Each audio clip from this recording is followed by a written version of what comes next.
Thank you, Travis. Hello, everyone. Thank you for coming. I am the current president of Ratio Christi, our apologetics club at KSU. Here. Hold it a little closer to your mouth. Okay, thank you. So, Ratio Christi, of course, ratio is Latin for, sorry, the nerves.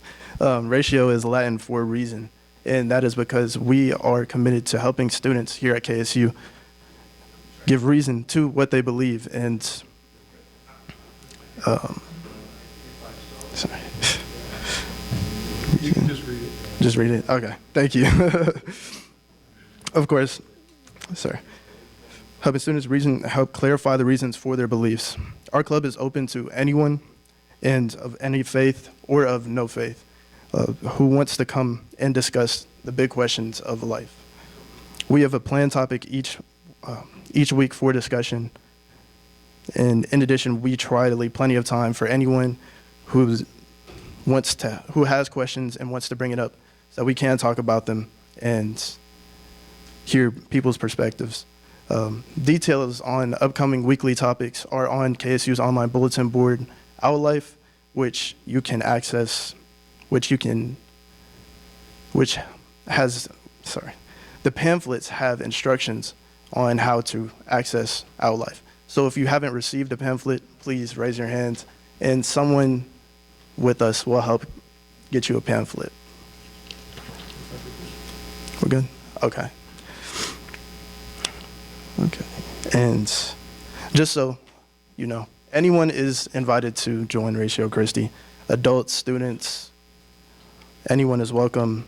And you can get on the contact list by scanning the QR code on the pamphlets. They'll bring you to our GroupMe or go to our table outside.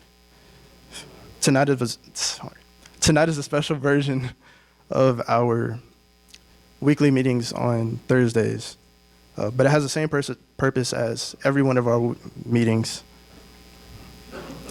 and that is to explore the evidence and the arguments against Christianity so that believers will be better equipped to defend their faith, and non-believers might realize that Christians can be open-minded and skeptics and deep thinkers, not blind faith robots, as some may presume.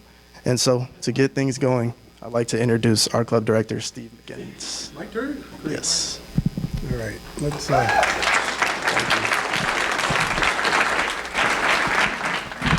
Thank you, Nathaniel, and thank all of the officers that help make this club run. They do a great job, and and I'm hoping you have a really great experience tonight. We're especially thankful for, gosh, this great turnout. I had no idea how many would come, and this is just awesome. We'd also like to thank the co-sponsors.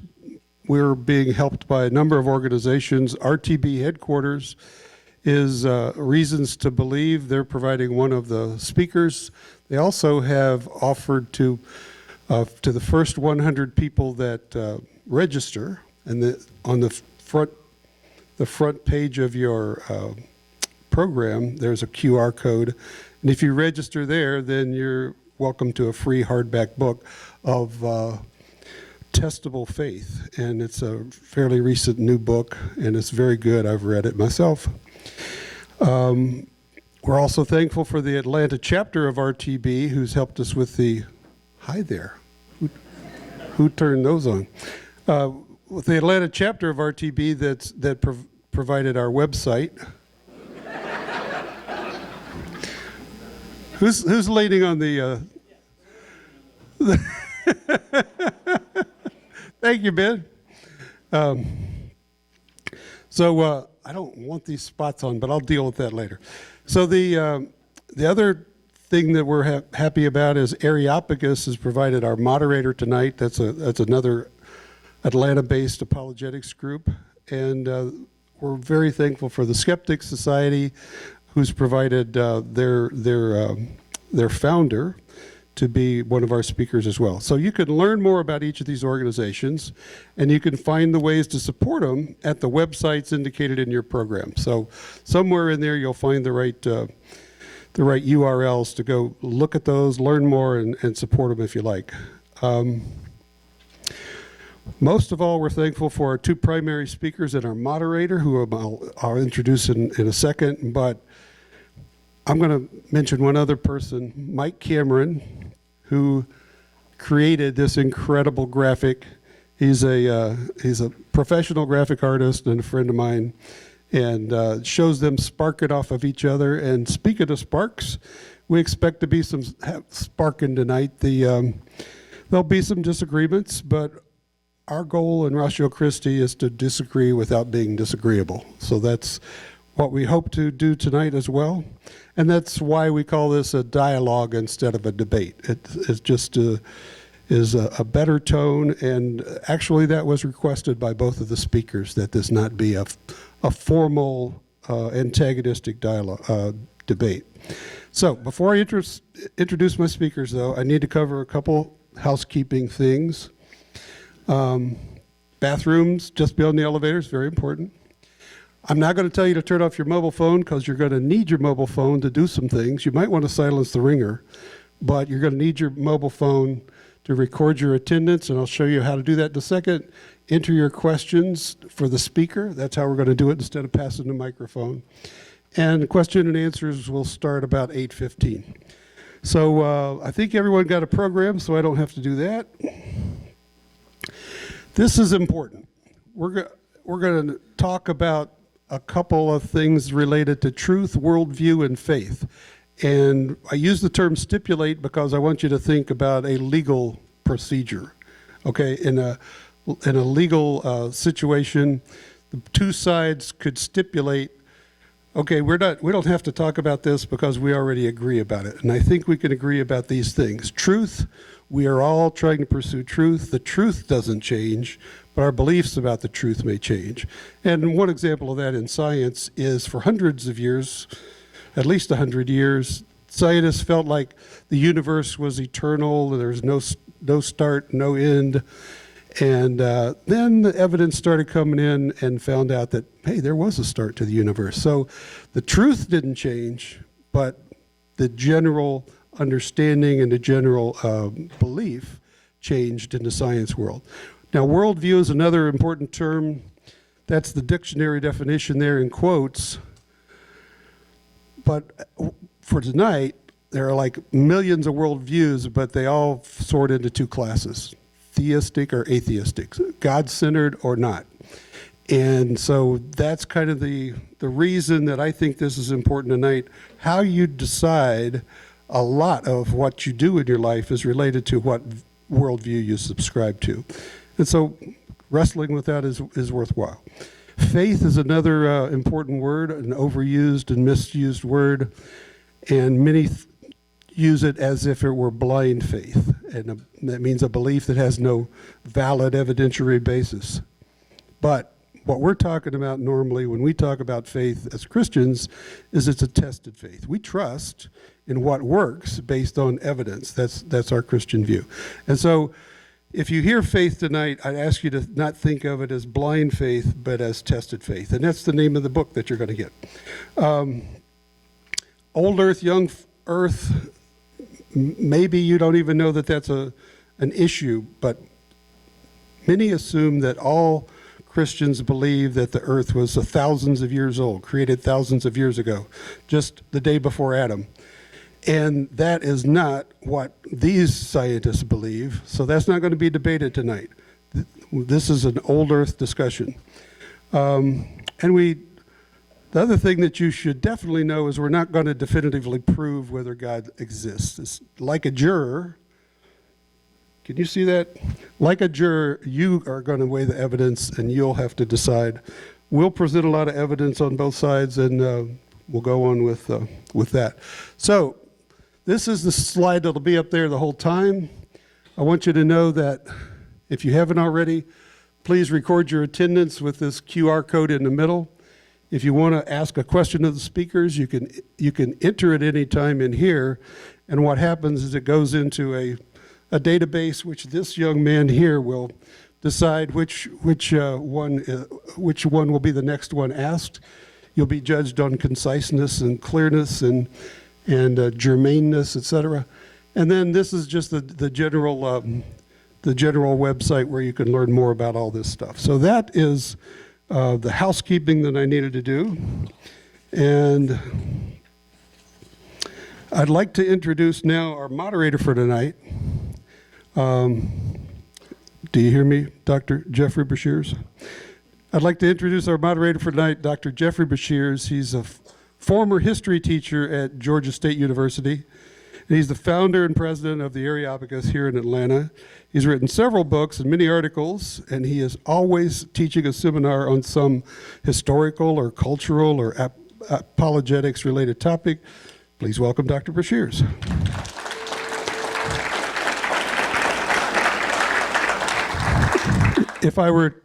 I didn't introduce myself. I'm Steve McGinnis. I'm the director of this particular club that's hosting this. If I were to give you a full bio of our two main speakers, it would use up all the rest of our time. So I'm just going to make it brief. Both have authored several books. They've collaborated on many more books. Both have done countless articles and podcasts. Both have deep experience and credentials in science research, and each will have an opportunity to tell you more about themselves in a minute. But I would like you to welcome Dr. Shermer. He's the founder of the Skeptic Society and founder and editor of Skeptic Magazine. He's representing the atheistic worldview in our dialogue. So please welcome Dr. Shermer.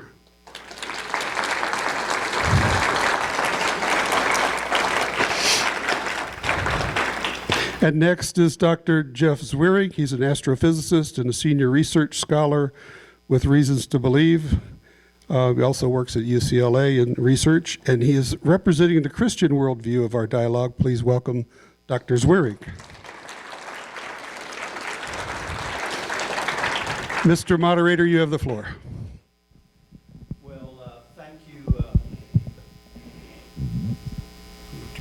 Thank you for those introductions, and thank you all for coming out tonight. We certainly hope this is something that will be enlightening and inspiring for each of you. I'm looking forward to this exchange of beliefs between our two speakers. The issue, of course, is, does God exist?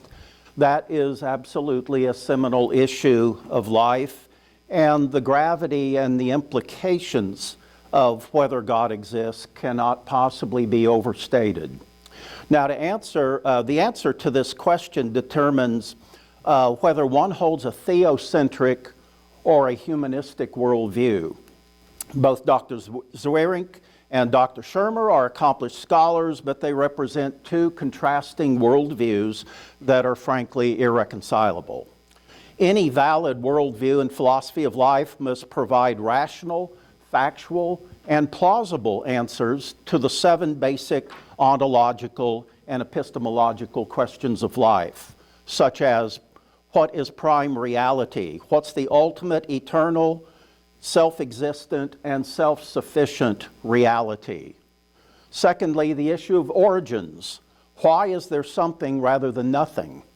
What is the source of all that exists, including our own personal individual source? Thirdly, human nature. What does it mean to be a human being, and what are the realities of human nature? Fourthly, meaning and purpose. What, if anything, is the purpose of your life, of human life in general? Fifthly, the basis for knowledge. How can we know anything at all? Is knowledge an objective reality, or is it merely subjective opinion? Sixth, morality. Are good and evil objective realities or merely personal opinions? And then lastly, is our destiny. What happens to us when we die? So our answers to each of these 7 questions depends on our understanding of whether or not there is a God. When it comes to the question, does God exist, one position must be right and the other wrong. So as Steve mentioned, this is a dialogue. It's a conversation. It is not a formal debate. But I would like to proceed into a series of questions after which we'll open this up to your input, your questions as well. So let me begin with a question for Dr. Zweerink, and that is, what were the circumstances that brought you to your current belief in the existence of God? Who or what most influenced your thinking? So I am a Christian, and my basic worldview is that Christianity and the Bible answers those basic questions the best. I think that's probably the biggest difference between Michael and myself. Two of the seminal events I remember early in my childhood were seeing my parents be baptized. They had recently become Christians. Their Christianity permeated our home. I was taught Christianity. I had these two trusted sources teaching me Christianity, so I've accepted Christianity. As I got older, I began to investigate and ask the question whether it's true. So I'm not a Christian because my parents taught me Christianity. I'm a Christian at this point in time because I'm convinced it's true. And I also, my dad was a PhD chemist, and I have a fascination for science. The other memory was watching my brother, or a demonstration that my dad was doing for my brother, liquid nitrogen, ball and liquid nitrogen, throw it on the wall, it shatters. I was 3 years old and I remember it. Just fascinated with the way the world works. And why I am at the position I am is that I think science is about the truth of how this world works, and Christianity is about the truth of how this world works. And in my investigations, I am convinced that they work well together, that Bible's basic message that God created the universe, He created humanity to be in relationship with Him. We've rebelled against that. That rebellion led to our separation, a severed relationship, that we're created to be in subjection to God, submission to God. Christ's life, death, and resurrection atone for that for all who want to be in submission to God, and that ultimately we are going to be either those who have chosen to follow Christ are going to be with God in heaven, those who are not are going to be separated from God, and that's the definition of hell. So I think that's why part of why I think this discussion is important is because there are big implications for where we go from here.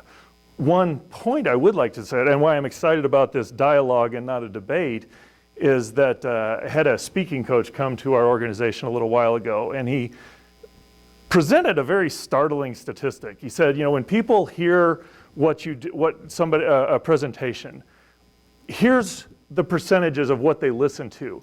That of the 100%, 60% of what your response is based on how the person looks. Now we're sitting down. I'm a little bit taller than Michael. Michael's better looking than me. So, we kind of maybe a wash there. 30% is how well you say it. And 7% is what you actually said. And I found that an incredibly discouraging statistic. But and if you notice what I did here is I'm saying things to kind of illustrate the point. What I want to offer and what I'm going to challenge tonight is we may say things well, we may say things poorly, but ultimately we're articulating ideas. I want to articulate my ideas well, and I want Michael to articulate his ideas well so that you can go out and investigate and say which of these are actually true. Because if you believe it because I said it, or if you believe it because Michael said it, that's kind of a poor foundation. Go out and investigate what's true and align your life with that. And so I'm excited about our dialogue just to see what's going to come out of it. How tall are you? 6'4". Got you by an inch or two, I think. So. Man, I would love to be 6 foot something.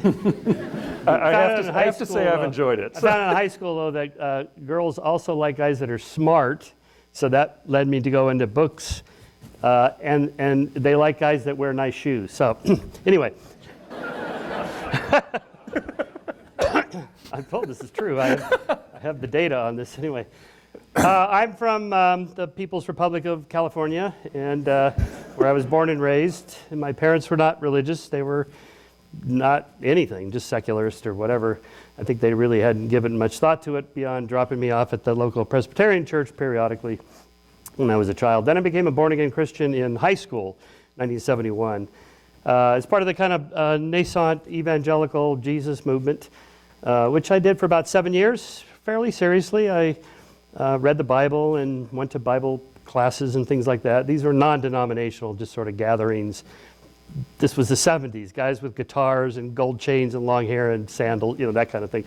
But then I went to Pepperdine in Malibu at Church of Christ, and I took classes in the Old Testament, the New Testament, the life of Jesus, the writings of C.S. Lewis, and all that. So I was totally into it. And then, after about 7 years or so, I would say I gave it up while in graduate school, toward the end of graduate school, at a secular university, just getting a graduate degree, where no one was religious, or they were, and it didn't come up. It was just not relevant to the science we were doing, experimental psychology. And, several things came up with that. The problem of evil was a big one for me, personally, but also intellectually, it just seemed like a problem.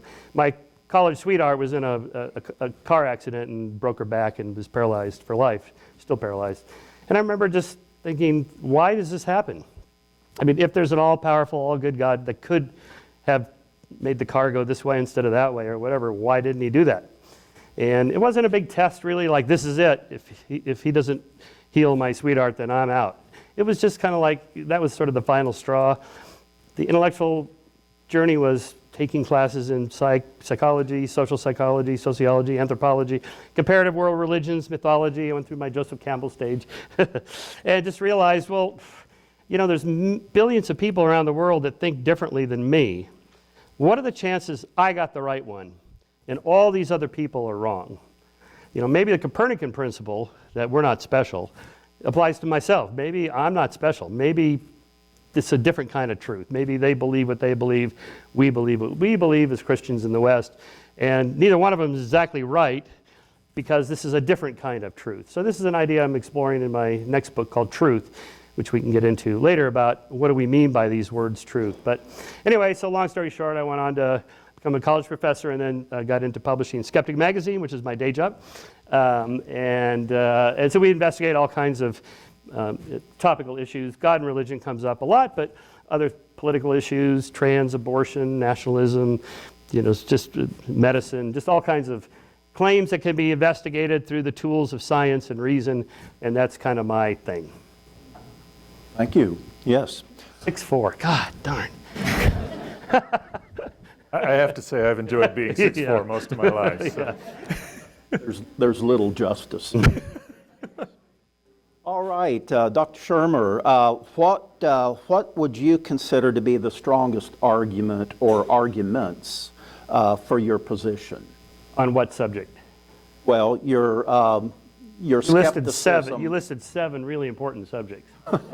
Well, let's just talk about your skepticism of when it comes to belief in God. Okay. So here's how I think about it. So you mentioned there's two positions. Well, there's more than that. First of all, there's theists. So Jeff's a theist. He believes in God.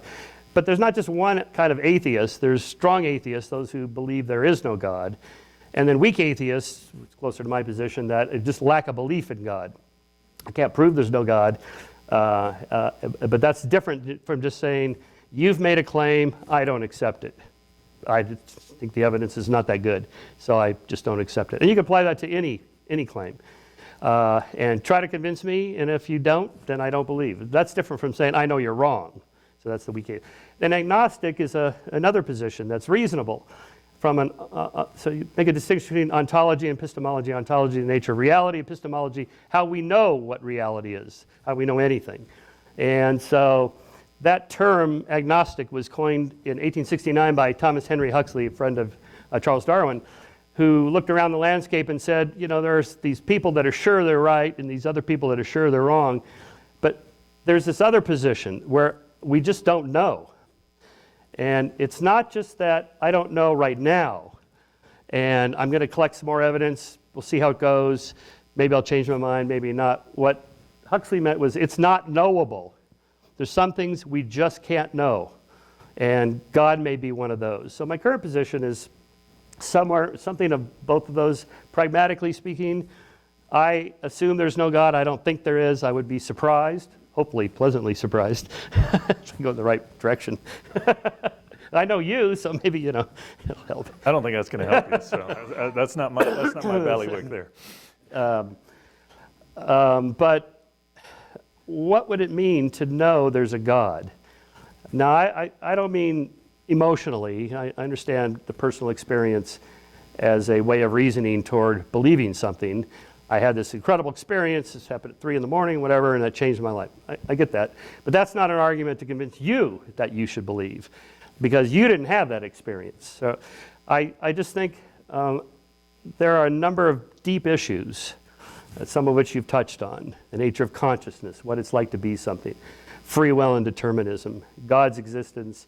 In the afterlife, I'd say those are not only unknown, they may be unknowable, at least the way we've constructed the arguments, the words we use, the concepts that we have at the moment, and the way we talk about them may not be a way to get at it where, like, most of us in this room would agree X is true. If you just take some other subject that's not controversial, I don't know. I don't want to get too political. Okay, let's just just something like UFOs. Are we being visited by aliens or not? Well, it's either we are or we're not. And presumably we could get to some conclusion about this if we could just see the evidence and so on. And most of us would agree. I'm not sure the God question is in that realm, because there's a lot of people that believe very differently than Christians do. In fact, billions don't believe what Christians believe. Are they all wrong? I mean, are you willing to go that far to say, I'm so confident that I'm right and they're wrong? They know what you know. I mean, I know what you know. I've read all that. I used to believe this. And I don't think you know what you think you know, because if you did, I would believe. So I don't think the arguments are as good as you think that they are. If you just use a slightly different version of this on the resurrection of Jesus from the dead. You know, I've debated theists on this, Christians on this. You know, they have their line of arguments. Here's our evidence, and so on and so forth. The empty tomb, and the women were there, and Thomas, and so on. Why don't Jews believe this? You can't say, well, they don't understand the arguments. I mean, if they just saw the arguments, they've read this book, they'd become Christians. No, they know the arguments. I know, because I've talked to them. These rabbis are smart cookies. They've read all this stuff. They don't believe for a different reason. It isn't going to hinge on the arguments or evidence. It hinges on something else. Last point. How many of you here would call yourself Christians and believe in God? Oh, okay. Look at the time. All right. If at the end of the evening you were reasonably convinced that I had better arguments that God doesn't exist, would you abandon your Christianity? Right. One would. I got one. I got two. Okay. Three. All right. Oh, okay. Four. Okay. But most people, so this is my point. You don't believe because of the arguments. That's not what this is about. Reasons to believe, I think, as an organization, if you're already a Christian, if you already believe, here are a bunch of really good reasons to bolster that. Okay, good. But that isn't how to get there in the first place. I contend that people get there through other means and then back into it. Here's the reasons I believe this. This isn't true just for religion. It's true for political positions and economic ideologies and so on. But anyway, that's a different one. Okay. Okay, thank you. So your position is that the strongest argument is that, frankly, it is ultimately unknowable. Yeah. Okay. And Dr. Zweerink, what do you consider to be the strongest argument or arguments for your position? Well, and I would just like to piggyback. I actually largely agree with the last statement you made there, that I don't think this is primarily, the decision we make about that is not primarily rational based on reason. There is a component of that, but I don't think that's the final answer, because, that's one of the questions I have here. I would ask you is, like, you and I largely see the same evidence. If it's the same evidence, are one of us just being irrational or not, or is there something else going on there? So I think that'd be a great question to explore. But my position, again, is that the Bible is a good descriptor or an accurate description of the way the world works. And two things that I think stand out about that are related to reason and rationality is that when you look at specifically the Genesis creation account, Genesis 1, Genesis 2, when you ask the question, what's going on there, a couple of things stand out. One is that when you consider who the author was, and I'm going to say Moses, and I realize there's a, he's compiling things. It's a more complicated, but just for an easy thing. Whoever the author of Genesis was, the audience he was speaking to had an incredibly different worldview than what Moses was saying. This was, you just look at his audience as it goes on. They are repeatedly steeped in pagan worship, all sorts of things that are just very different than what's going on there. And a fellow that I was listening to, he said it so well, it's like, when you look at who Moses' original audience was, and what Moses was writing, and what we believe today, what's fascinating is that Moses was so good at contextualizing what he's saying that we think more like Moses than his original audience did. When you read the Genesis creation account, it's like, this is the way it started, and then this happened, and then this happened, and this is the account. It's the way we talk about things when we're describing things. That's very different than the audience he was talking to. That the Genesis creation account transformed how we think about these things. That, especially in the West, which I think is dominantly a Christian influence, that's the way we think about things. And it's that sort of way of thinking about things that leads to the scientific enterprise, or at least makes the scientific enterprise a doable thing, because the world needs to work a particular way for science to work. The other strong piece of evidence that I think is strong and compelling is that when you look at what the Bible describes, again, there's a beginning to creation, that there is design and there is purpose in there. And as we've studied the universe, we find, I think you could make an argument with scientists almost kind of dragged to the positions kicking and screaming that it looks like the universe does indeed have a beginning. Now, we don't have a final answer to that, because to get to the final answer, we need to have a quantum theory of gravity, and there's a whole lot of detail that is around in there. But when you look at the history of the 20th and 21st centuries, you find this repeated pattern of scientists saying, well, here's a way where you don't have a beginning. And then as we further investigate, it's like, now you still have a beginning. It's like the universe keeps pushing us back to the idea that there's a beginning. That's not a tangential statement of the way the Bible describes the world. That's kind of a foundational way of the way the Bible describes the world. And we see that the universe kind of seems designed for life. And again, that's a fun discussion to have, that it's not like I can just say, well, here, we can quantify it and it's provable that it's designed. But there's a lot of things that looks like this universe has a design and a purpose to it. And that's kind of what we see as we're looking, that there's this alignment between what I would argue the Bible is describing as true, and as we've looked at the scientific record, we find evidence that, yeah, that's the way the world works. And I think those are the two of the strongest pieces of evidence that I would point to. Okay. And let me follow up with you. What would you consider to be the strongest argument contrary to Dr. Shermer's position? So two things that are kind of related to this is, you kind of made a point that there's billions of people who don't think Christianity is true. And so how likely is it that we've gotten the right answer? When you look through the history of the world, there are billions of people that think that there is something beyond this physical world. And kind of a similar response, why would we think that just recently we finally figured out that that's not the way things are? I think your position may be a little more nuanced than that in there. I'd be curious to know your thoughts to it.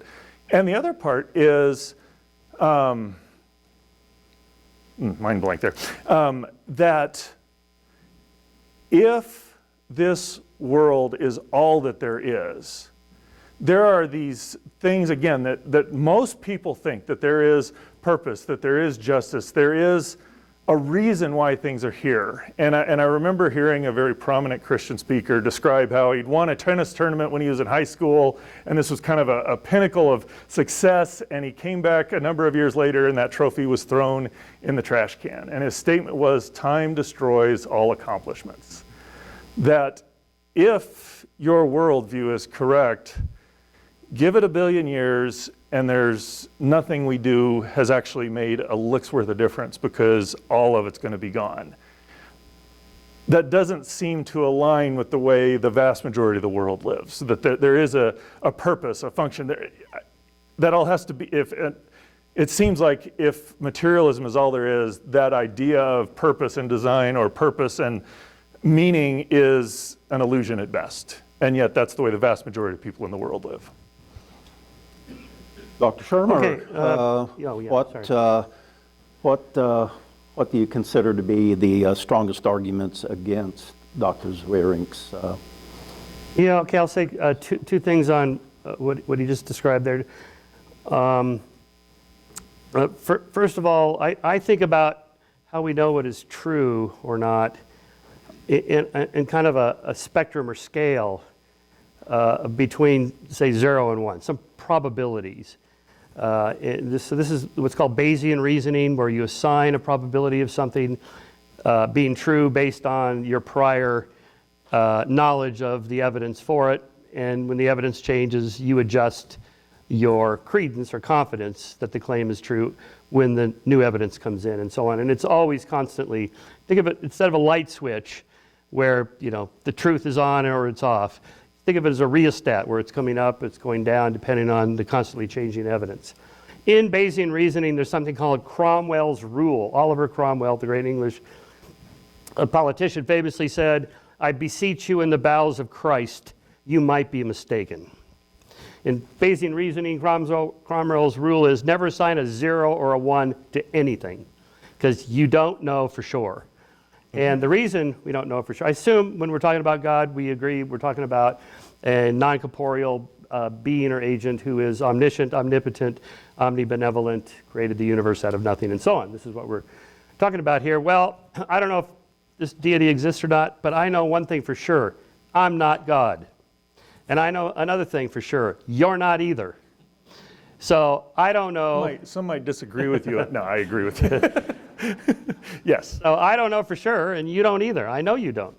So let's just say we can take off the table the kind of tension of, ooh, I got to be right. Just say, well, I might be right. I might be wrong. You know, here's why I think what I think, but I'll change my mind. Show me what you got. That takes a little of the pressure off. A little bit like having a dialogue instead of a debate. I don't have to come here to win. I'm just going to tell you what I think, and you'll take that as you will. Okay. So with Cromwell's rule in place and saying, okay, so we have these difficult problems to solve. What is the origins of the universe? Well, okay, we've been pushing back and back and back, further and further toward the Big Bang, but we're not there yet. We don't know, you know, within milliseconds of the bang, inflationary cosmology and all that, what happened just before that, or what banged the bang, or where the stuff that came from banged. Excuse me. Or there might be multiple bubble universes. This might be a creation, not the creation. There may be an eternity of these, or maybe not eternity. Maybe it just goes back 10 universes or something. We just don't know. We have no idea. Nobody knows. And so a lot of times when I hit these epistemological walls where we just don't know, I just say, let's just wait and see. I don't have to commit to anything. Just say, we don't know. And, you know, maybe the God answer is an answer, maybe. But it seems reasonable to ask, well, where did God come from? Who created God? And so on. You say, well, but God is that which does not need to be created. All right. These are just words. You're just using words. Why can't the universe or the multiverse be that which does not need to be created? You know, we're just using words here to describe some conundrum we can't figure out.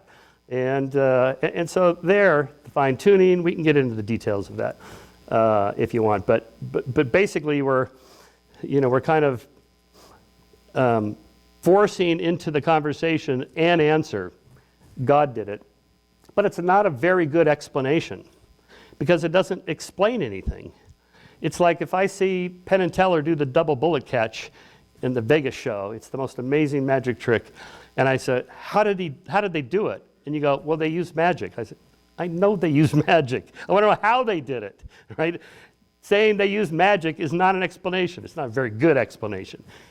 You know, to say, well, where did morality come from? Where did consciousness come from? Where did the universe come?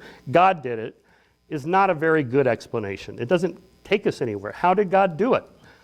You know, so that now there are theistic evolutionists who argue that all of the laws of nature we study in science is the way God did it. God used evolutionary theory and natural selection and kin selection and reciprocal altruism to give us morality and so on and so forth. And basically, they write stuff that I write. And the only difference is they are adding just one extra step there. Well, God is behind the whole thing. He kind of prepackaged or front-loaded into the laws of nature some kind of teleology in which there's a directionality to it that gives rise to morality and consciousness in us and so on. Maybe. But at some point, we're just back to where, nobody knows what's before that. So why even go there?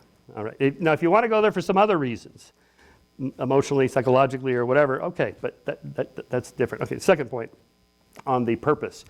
A billion years from now, the trophy's in the trash. A billion years from now, the trophy was just going to be atoms scattered somewhere else in the solar system, probably.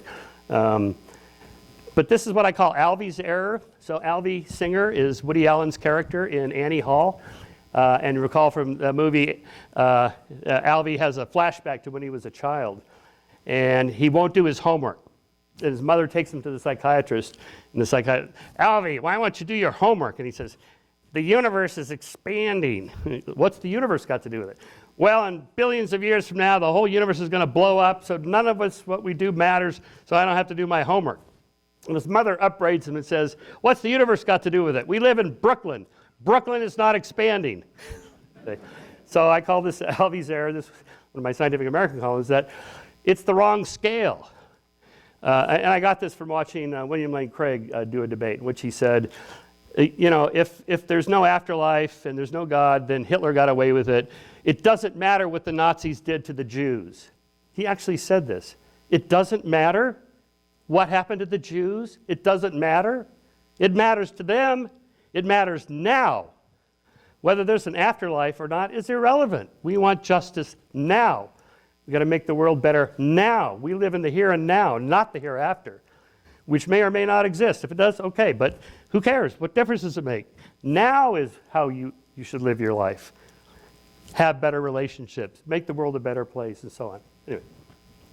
So what would it take to convince you beyond a certain point that you're wrong? A large cash deposit in a Swiss bank account, $100,000 small bills. So if we proceeded to take up a collection So I can buy your way into being a Christian? Yeah. No. Yes, well, okay, Evidence, Jeff, that's, would you- it's a hard problem because if you talk about God's existence, what would it take? That is a hard one because I'm really not sure it's a knowable thing in a kind of a scientific way. This is what I mean by agnostic in the kind of ontological or epistemological sense. Let me give you just a fun thought experiment. Let's say we encounter extraterrestrial intelligences somewhere out there. They're not in New Mexico in Area 51. They're just out there somewhere.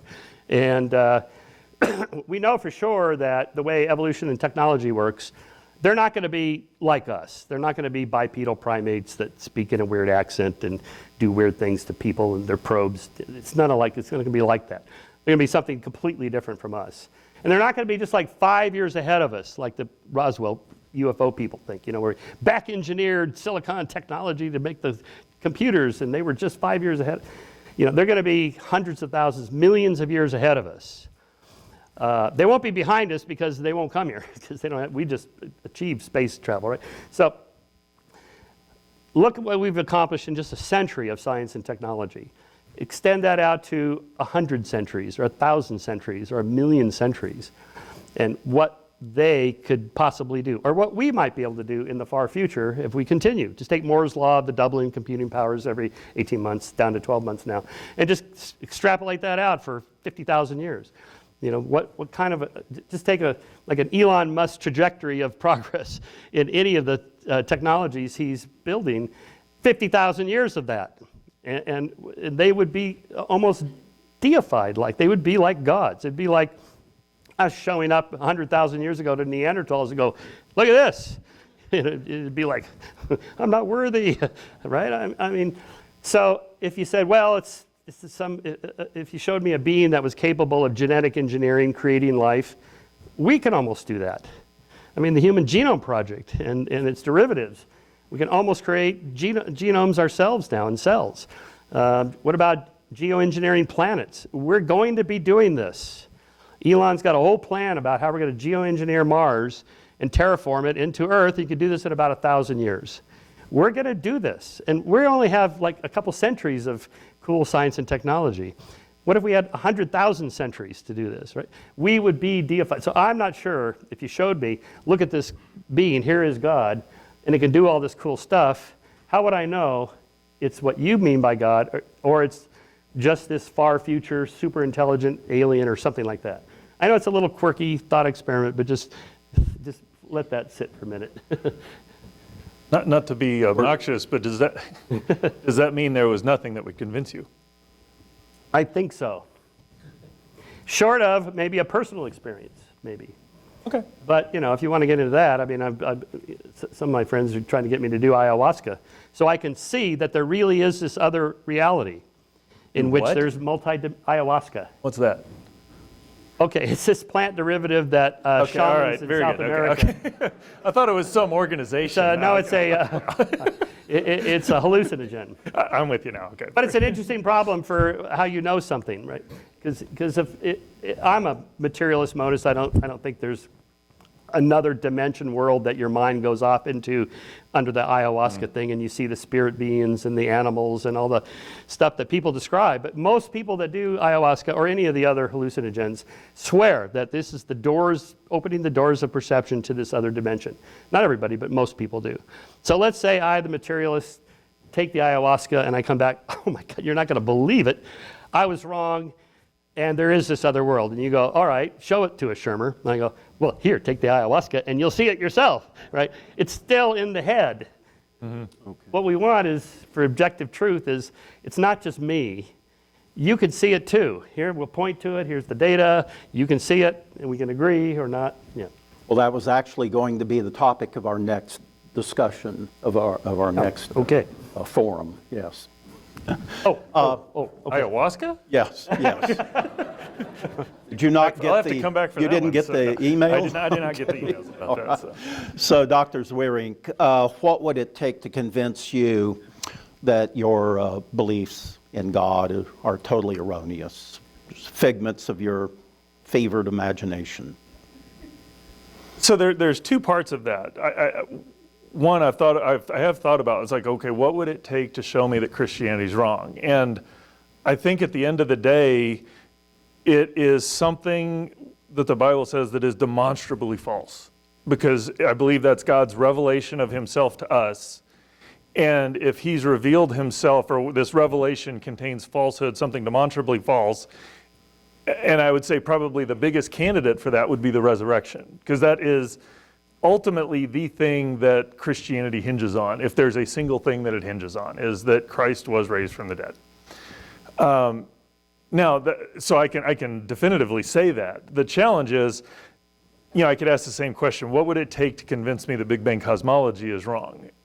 There's not just one piece of evidence you could bring into that, because there's this wealth of evidence that's supporting that. So that one piece of evidence would have to be considered in the context of all the evidence that I see as evidence for Big Bang cosmology. And so there is a history of, I've asked the question, I love the way you said it, it's like, what if I'm wrong here? What if God doesn't exist? What if the Bible's wrong? And I've wrestled with those, and there's just been enough times where as I've wrestled with, is that correct? It's like, well, there are a lot of people who've thought about this, and it really does make sense. And as I listen and read their arguments for and against, I know oftentimes in various areas, I know the arguments against my position as well as the arguments for it. And at the end of the day, I look at it and it's like, well, it's still that the evidence seems to stack up over here. So it's not so, $100,000 in the bank account. I wouldn't bat an eye at that if you want to do that. But I don't think there's a single piece of evidence, because that evidence has to be considered into the body of evidence that's already there as well. So. Okay. All right. Well, next, can I ask you, what are the implications of your worldview in terms of how you live your life? That's a great question, because, originally when I was thinking about, does God exist? I've listened to enough of your debates on that, that's, you can get into. The idea of does God exist or not is somewhat not the right question. It's like, I think God exists, I think it's the God of Bible, and therefore it means this. And I think if I'm correct, there's you don't think God exists, and therefore that means this. And so the what is this? Well, it's like look at Christianity, and I think I want people to know Christianity. I want people to want Christianity to be true because I think it solves the problems that Michael's elucidating, that there's disease, there's famine, there's injustice, there's the well-being of people is not as good as it could be. And I think why I think Christianity is right is because it provides a genuine solution to that, and that the solution is not that we need to know and understand more, because information is not the problem. The problem is whether we choose to submit to the way God has created us. We talk a lot about identity in today's society. As a Christian, I would argue that God has created us to be identified in Him, that our proper place where we thrive and flourish is in submission to His will and His plan and why He's created, and that is where all the blessings of Christianity flow, living eternally with Him in the afterlife, and also it works out better for life here as well. So just in terms of what works better for life here, I think Christianity is the best solution to the problems that I think we would probably agree are the problems that we're facing and that we would want to solve. And Dr. Shermer, what are the implications of your worldview in terms of how you live your life? Yeah, I would say these are important decisions to make. Like Pascal's wager, what have you got to lose? Well, plenty. I mean, I could spend my Sunday mornings doing something else than going to church. I'm kind of half joking. You certainly get the early football games if you don't have to go to church. So. I mean, the commitment, the proper, real, true commitment to a religion does require some effort and truly believing in it, and that's not cost-free. What if you got the wrong one? I mean, that there's 1.8 billion Muslims who are as confident as you are that you're wrong and you're going to the other place. They really believe it, absolutely. I mean, it's interesting before this, I had 2 podcast guests in the last week that I just recorded. One was a Muslim imam who wrote a new book about the Quran, and another one, well, I'll tell you about that. So he just went on rapturously about this is the most amazing book ever written. And he proceeded to tell me why he thought it was so. And it's like, okay, I can see that. I don't get it. I tried to read it. It's not my thing. And then I had another guest who wrote a book about, the book is called Purpose. It's about how to derive purpose and meaning from nature, science, evolutionary theory, human nature, and so on. The kind of book I would write. In fact, I have written much of what he wrote. But he's a Mormon. Like chapter 3 goes, by the way, I'm a Mormon. I went, what? Okay, all right. How does this fit? So I, push him on that. You're a Mormon. Okay. Why? Well, have you read the Book of Mormon? I said, well, I saw the play. Oh my God, it's hilarious. No, I don't mean that. Yeah, he goes, this is the most amazing book I've ever read. I mean, it could not have been written by a human. It could not. It had to have been dictated by God. It is so amazing. I didn't want to be too snarky because I'm the host and say something like, did he have to say, and then it came to pass 473 times? I mean, didn't they have thesauruses back then? Like, find another way to say it. Anyway. And, it's kind of, all right. And, revelation, the importance of revelation. All right, I get that. People who get revelations, they hear the voice of God in their head. So let me get this straight. Joseph Smith is happily married, loves his wife, and he's seeing another woman. How do you justify this? He feels guilty about this. He got a revelation from God. Celestial marriage. Really? And she believed this? The wife? And, come on. It's like, I know I sense a little snarky. But then the state of Utah wants to become a state in the union, and the federal government says, you can't have that polygamy thing. They got another revelation from God. All right, I've been thinking about it. I think the polygamy thing was a wrong idea. We're going back to monogamy. Oh, okay. Blacks were not allowed to be ministers in the Church of Mormon until the late 70s, early 80s, when God had his heartstrings pulled by the civil rights movement, apparently, and decided that, hey, maybe blacks should have the right to... All right, come on. This is all so obviously socially constructed. I have read the Bible. But I don't see it any more rapturously or special than any of the other holy books, that the people who adhere to those swear This is the most amazing thing, changed their life and so on. All right. How do you know? So if you're an anthropologist from Mars and you come down and go, okay, I'm going to study the world's religions, which is the right one? I'm pretty sure they're going to go, okay, there's no right one. This group believes this one. It's not like there's Indian physics and English physics and African physics. There's just physics. But it's not like that with religion. So in my opinion, religion is in a different epistemological box than empirical claims that could be tested, and we can look at the evidence and you can see it and I can see it, we can agree or disagree. I think religion is something different. It's a different kind of truth, no less valuable in the same way that literary truths are valuable. Great novels are great because they speak to inner truths about human nature, about relationships and love and jealousy and violence and truth-telling and honesty and all the attributes of human nature. But like with the Brothers Karamazov by Dostoevsky, were there really 4 brothers Karamazov in late 19th century Russia? What are you talking about? This is a novel. He just made this up. It's not whether it's true or not. You might as well ask, was there really a middle land in J.R. Tolkien's trilogy, Lord of the... What do you mean it was a really... It's a novel. You're missing the point of the story, right? All right, so last point on this, back to the resurrection. I don't think the right way to think about the resurrection is an empirical truth thing. I think it's a literary truth. It's a mythic truth. It holds meaning and value in its own right for other reasons. If you have to be convinced that the evidence is overwhelming or else I wouldn't believe it, I think you're missing the point of the story. Like the Jonah swallowed by a great fish, or was it a whale? What was it? Did it really happen? You're asking the wrong question. You're missing the point of the story by insisting it has to be true and this is what we're going to focus on. All right, literary truths and mythic truths carry different meaning than empirical truths. And I think it's better to separate them. Anyway, that's what I think. Dr. Zwierink, please respond to this quote, excuse me, from the ancient Roman historian and philosopher Lucretius, who wrote, quote, "Had God designed this world, it would not be a world so frail and faulty as we see." Frail and faulty.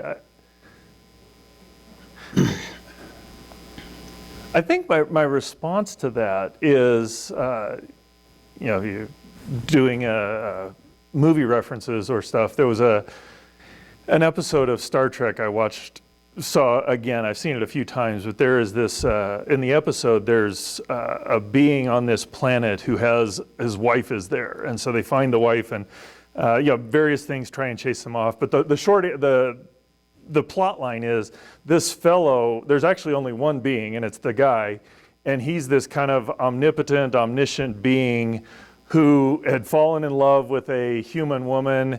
She'd gone off to battle, died in battle, and when he found her crippled body, he, in his moment of anger, killed off the entire species of this group. And as he was revealing this to Captain Picard, I don't know whether this is good or bad, but I like The Next Generation better than the original series. So, but as he revealed this to Captain Picard, Picard made this observation: we don't have a set of laws capable of judging you. And because this is a being that has powers beyond what you could imagine, knowledge beyond what you could imagine, and as humans, it's like I just don't have, for me to sit in judgment on God. Now we can ask the question, is it reasonable to believe God? I think there's lots of things we can do, but to say, okay, if indeed God is who he says he is, then is it proper for me to assess judgment on that, to say, it seems a little ludicrous for me to judge an omnipotent, omniscient being. Now, we can ask the question, is it consistent? Is it logically coherent? Does his omniscience and omnibenevolence align with the suffering we see? I mean, these are great questions to ask, but I don't know that I would argue this world is frail and fragile, and because to answer that question properly, you have to ask the question, what did God create it for? And if this is the only world that is, you might be able to argue that it's frail or fragile.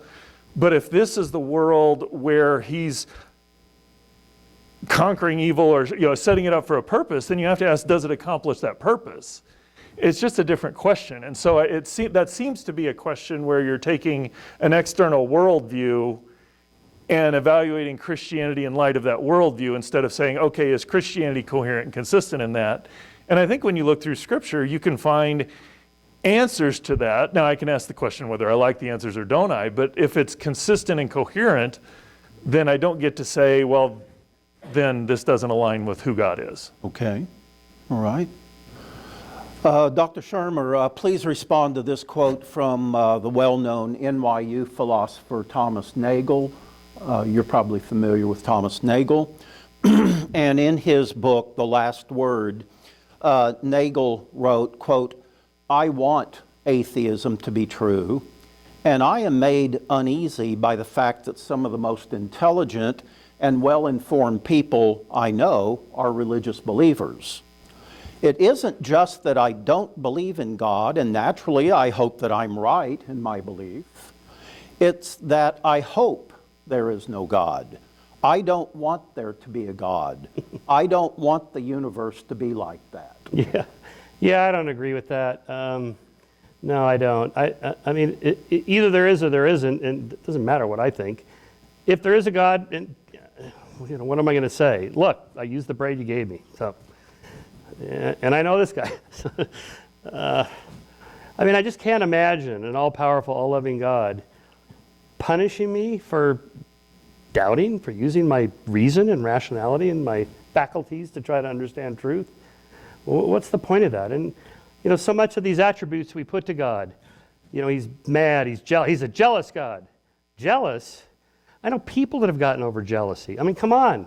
What is this like with these Greek gods that get pissed off and throw lightning bolts? I mean, there's no way an omniscient, omnipotent being could be anything remotely like what we're talking about, these adjectives we use.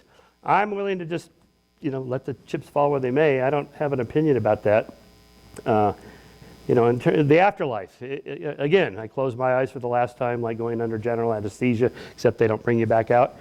It's probably something like that. I suspect it doesn't go anywhere. That was one of your 7 questions. Where do we go after we die? Where were you before you were born? You didn't exist. You will just simply cease to exist. That's it. It's like, well, what about the soul or the mind or the whatever? Where does the heartbeat go when you die? It doesn't go anywhere. There's no heartbeat. Where does the digestion go? Does it float off the stomach and into the digestion heaven? No, it just ceases. The mind is just what the brain does. It's just a word to describe what the brain does. When it ceases, the mind just ceases. Just like under general anesthesia, just 3, 2, 1, lights out, that's it. Now, I'm happy to be proven wrong again. It's okay. I'm not worried about it at all. I just can't imagine if there is some afterlife that it's anything remotely like what people have tried to describe in literature, and imagine what it's like. How could you possibly know? We're finite beings living in a 3-dimensional world of stuff made out of, liquid meat. How would we know what a non-corporeal place of some other dimensions would be like? It's not possible. Imagine yourself dead. You can't. Oh, there I am. I'm in the casket, and all my friends are there, and they're really sad. Hopefully, But you're envisioning something. To envision something, you have to be alive, sentient, conscious, and you wouldn't be. So, I just don't see that line of reasoning takes us anywhere. I don't hope the universe. It is just the way it is, whatever it is. Feuerbach and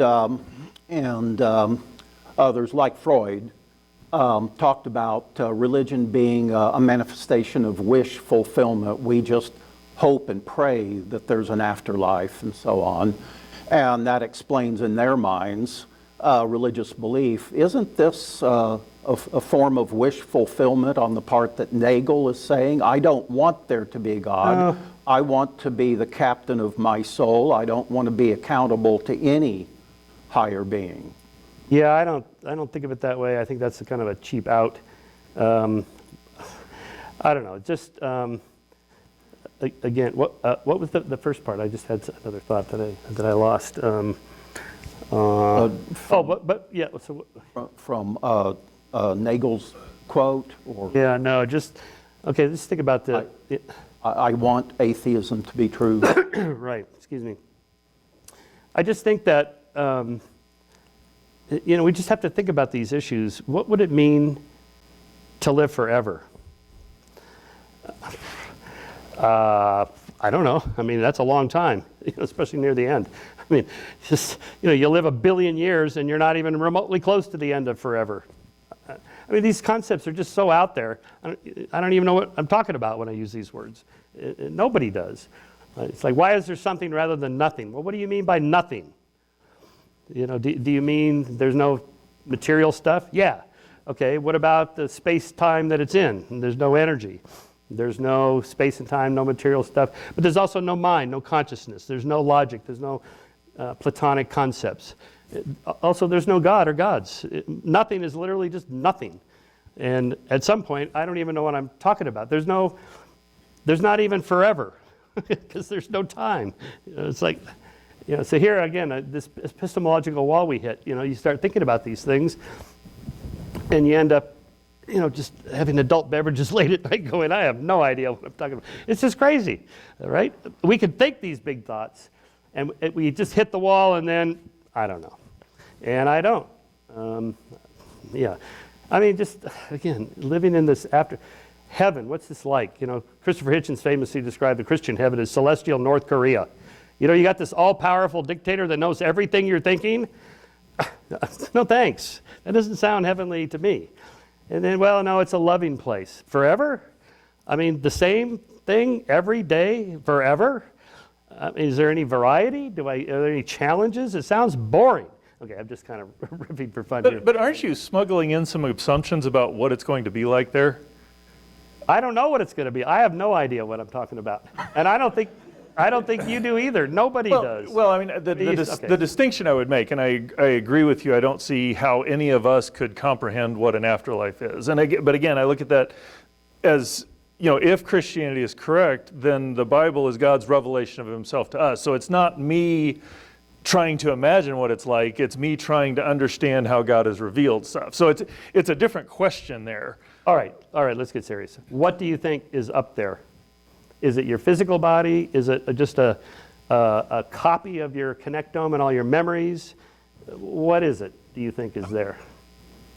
As I understand Christian theology, that God has created us as a union of physical and spiritual. So there is a non-corporeal, non-physical component, but I will have some sort of physical body. It's not going to be this physical body.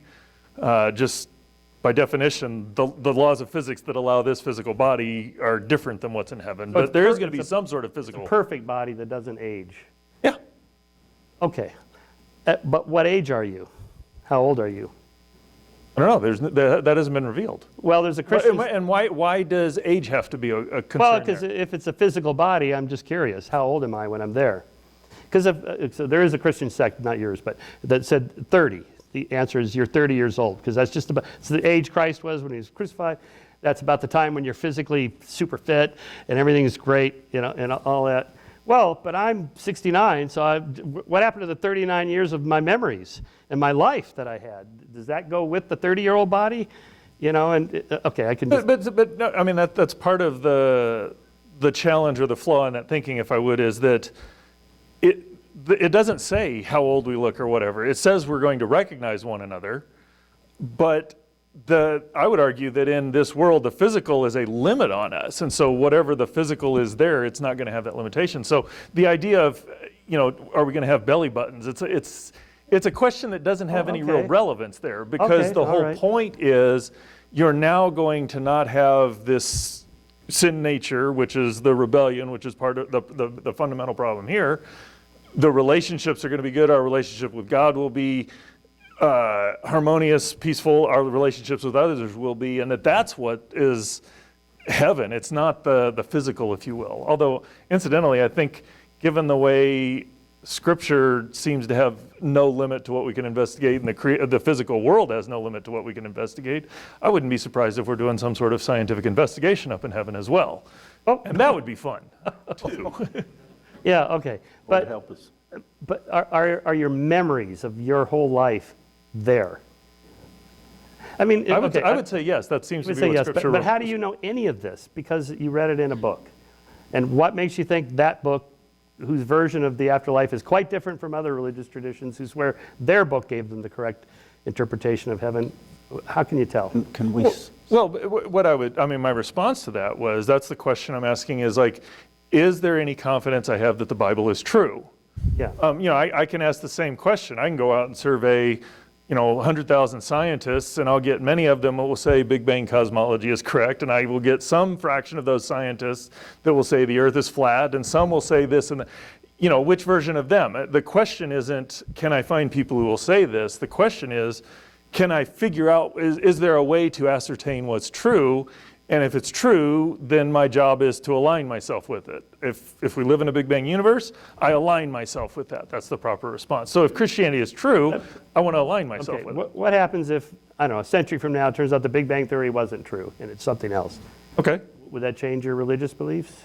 No, because my belief in Christianity isn't predicated on the Big Bang. It is predicated. I think the Big Bang, the features of the Big Bang that the Bible describes, that the laws of physics are constant, that there's a beginning to the universe, those are the sorts of things I think are important. But even there, you got devout Christian theologians who hold Scripture in high regard, who those are not always so critical. So I think even in Christianity, there's things that we just don't know that we can talk about, make an argument about, just like we do in science.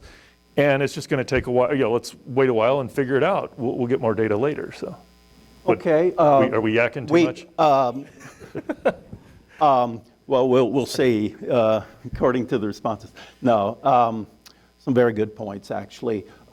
We do need to transition into questions from the audience, but can each of you take just 1 minute?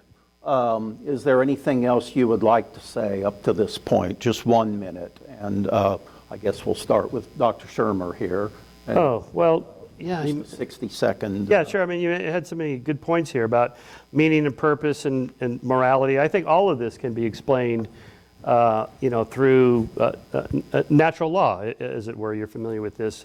But, the laws of nature, evolutionary theory, who we are as a social species explains a lot. Over the course of the last 2 centuries, many of the gaps that used to be closed by the God did it explanation are no longer needed. We've answered a lot of these questions, not all of them. And so I'd say instead of saying God is our answer for this particular mystery, how about just this is what the scientists say now? They might be wrong, and we just don't know. And just leave it at that. I mean, I don't know, there's just so much more to say here. Yeah. Maybe another point. Yeah, maybe okay, yeah, sure, yeah. Actually, I would largely agree with a lot of that. In fact, if you read most of my books, I say, here's what I think. Is there life out there or not? I don't know. It's like, you made a comment, God did it, is not a good explanation. And I would wholeheartedly agree with that. I think the question of how God did it is often a very fast, even if God did it, the question I would ask is, how did God do that? I mean, did God use some sort of miraculous thing to part the Red Sea, or was that just purely, is there some natural explanation? Did God have humanity, or some sort of creature evolve and put humanity in it? I think these are great questions that, as a Christian, the fact that God did it and my looking for an explanation are not contradictory. They're part of how do we explore and figure out what the truth is. So I'm not sure we disagree so much there. Okay. Maybe. All right. Yeah, you want to, okay, sorry. We have quite a number of questions that have come in, so if we can make our responses as succinct as possible. The first one comes... No more than 5 minutes per? No more than 26 words. Okay. Oh, wow, tweets, okay. Yeah. All right, the first one comes from Arthur. He's a student here at KSU, and this is directed to Dr. Shermer. Can atheism provide any objective morality? Okay, what's his name? This is Arthur. Arthur, where are you? All right, hi Arthur. Okay, atheism isn't anything. I already defined it. It's just doesn't lack a belief in God. That's not a worldview. It's not anything. It's humanism, Enlightenment humanism, or secular humanism, if you will. I prefer Enlightenment humanism. That is, a set of beliefs, tenets, positive assertions about what we believe: civil rights, women's rights, gay rights, animal rights. We believe in equal treatment under the law. We believe in love and relationships and respect for other people, and and so on and so forth. The U.S. Constitution, whatever. Just the kinds of positive assertions about things that have to do with how we should live our lives personally and with other people. That's not atheism. That's humanism. And I contend most people, actually, Christians, Jews, Muslims, and so on, are actually humanists because they agree. I mean, if you're a flag-waving conservative Christian and you believe in the American way of life and so on, you are really a humanist, because that entire program is a secular document. The U.S. Constitution, the Bill of Rights, all the amendments, and so on and so forth. It doesn't matter what your religion is, or even if you have no religion at all. These are the tenets that we adhere to in America, and we think this is a better way to live than, say, North Korea. So that's it, and it's demonstrably true. Anyway, that's how I answer that question. That was actually 29 words. Okay, all right. I get extra words next All time right. just for that. Well, the next question is for you, and this comes from Joseph, and he's a student, and three or four questions. David Hume once asked, is God willing to prevent evil but is unable to do so? Then he is not omnipotent. If he is he able but not willing to prevent evil, then he is malevolent. Is he both able and willing, then whence cometh evil? Is he neither able nor willing, then why call him God? What is your response to this question? You want me to read that again? Well, That's more than 26 words, actually. yeah, if I can have maybe like 28, maybe that would. My response would be, the question is, or to me, the central issue is, if God is who He is, He's sovereign, He's omnipotent, omniscient. There are these things that, as Christians have studied Scripture, this is what the nature, the attributes of God are. And so then the question is, if that is who God is, how can you have a world where evil happens? And there's far more theological discussion in this, but to me, the central question in there hinges on this question. If God is a God and He's created beings with free will, then that free will carries with it the implication that you can make choices that violate God's will, which is what I would define as evil. And so the question in my mind is there some reason why God would want to create beings with free will? And I think there are good, reasonable answers to that. I think that's part of why this world is temporal, that this is not the final answer, that's this problem of evil doesn't plague heaven, it plagues it here, because people are going to make choices. And in fact, if you look at a lot of the suffering that happens in this world, it's actually a consequence of the choices that people make. And so my answer to that would be, it's not that God can't stop evil, it's not that God doesn't care about evil, it's that God is doing something bigger, that making free will beings, that comes with it, but what He's doing is bigger than that. Childhood leukemia? What's the point of this? He could stop it if he wants. Why doesn't he? But I mean, commensurate with that is you want a world that behaves orderly and rationally so that we can do science. There are arenas that God has set up, this arena, and it's not, there are a lot of consequences to human choices. I would be surprised to find, actually, it wouldn't surprise me to find that a lot of the things that we attribute as natural are actually results of human behavior, that where we just don't live according to the way this world is designed to operate. All right. Well, this is a little too convenient because believers in prayer are confident that when the intercessory prayer results in, say, Aunt Mary's cancer going away, God gets the credit. When Aunt Mary's cancer is prayed for and she dies, who gets the blame? Not God. It's a little too convenient. There's no test of this. Does this actually work? Does intercessory prayer actually work? No, it doesn't. It's been tested. And so That is shifting the question, though, because the question was, why would evil exist in this world? And, we can have a long discussion about prayer and what its function and how we do and what it's supposed to be doing. And I agree with you. I think a lot of times Christians are very quick to say, ooh, God answered my prayer because he gave me the parking space, or Mary's prayer. yeah. I think it's simplistic at best to answer it that way. But what would be I think we're too quick to discount the wrong choice, the choices that humanity makes in that. I mean, example, why do people die in earthquakes? It's like here you've got, I think it was in Haiti, magnitude 6 some odd earthquake, which is a relatively small earthquake given what can happen. You got a 250,000 people die. You've got an earthquake that's 1,000 times stronger hits Japan. Nobody dies from the earthquake, but the tsunami is bigger than expected, and like 10,000 people die. Both of them are tragedies in that people are dying, but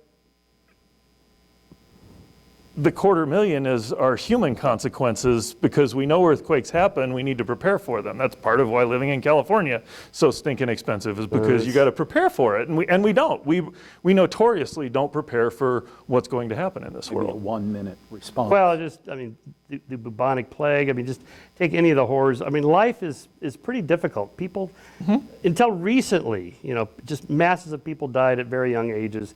Nobody could seem to do anything about it.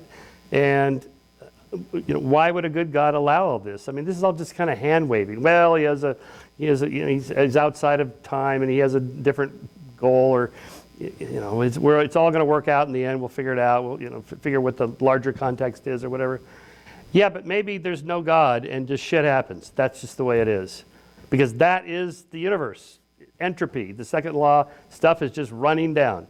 Metal rusts and weeds grow and bedrooms get cluttered and bodies get out of shape. That's the normal state of things unless we take action. Poverty is what you get when you do nothing. That's the default position. We don't need any books about the cause of poverty. That's natural. Cause of wealth, that's what we need to figure. Okay, these are all human actions that we can do something about. I don't see the hand of God doing anything either way. Sorry. I didn't have a chance. Go ahead. You have other questions. So. Do you want 16 seconds? Now we can move on. Okay. We can probably argue for all night about any one of these questions. Well, the next question is for you. And this comes from Rajan,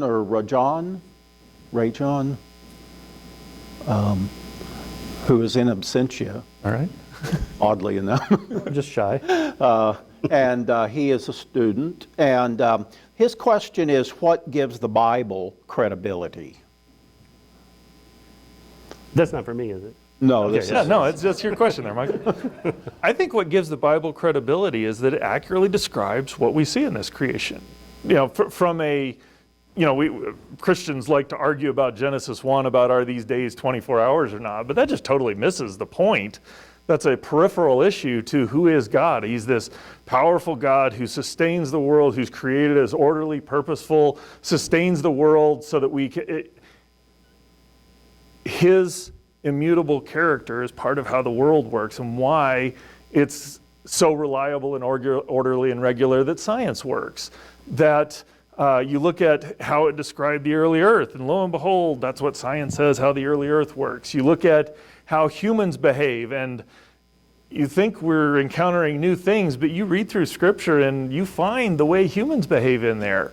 And it just aligns, historically I find that aligns. There's places where we don't have evidence, so we can't evaluate that, but where I see what Scripture describes, it matches not just the way the world works but how humans work and how animals work and how we relate and how that works best. My contention would be, and I agree, I love the descriptions in your book about how the world works and what we can draw out and find as these are the principles of how life would work best, because very often those align with scriptural principles.